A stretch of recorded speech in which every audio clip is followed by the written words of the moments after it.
When we're talking about coaching in three dimensions, we're talking about approach, practice, and coach development.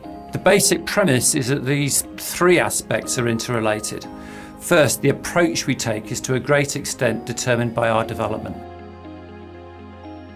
Second, the nature of our practice is determined by our approach. And third, the nature of our practice plays an important part in our development. We wrote the book because we've become a bit uneasy about the extent to which people generally are talking about coaching solely in traditional terms. And we don't believe that these traditional approaches to coaching always add a lot of value, especially in today's complex world. To explain, we need to define what we mean by approach, practice, and development. Let's start with approach. By a traditional approach, we mean having a strong focus on coaching skills and competencies and a heavy emphasis on goal setting. There's also the belief that the coach should work with the individual coachee. For many people, this is what coaching is, but we suggest that there are other approaches to coaching as well. For example, the dialogic approach says that change emerges from the dialogue, so the role of the coach is to facilitate that dialogue wherever and however it might go.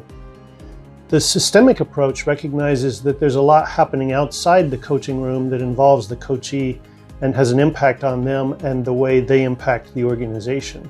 We'll define dialogic and systemic approaches to coaching in more detail in videos 3 and 4. Moving on now to the dimension of coaching practice.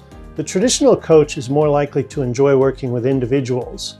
Dialogic and systemic coaches also work with individuals, but when they do, they operate a little differently. And coaches with more dialogic and systemic approaches are more likely to expand their practice to working with groups, teams, and the organization as a whole. It's tough for somebody who's only done individual coaching to switch into or to transition into group and team coaching.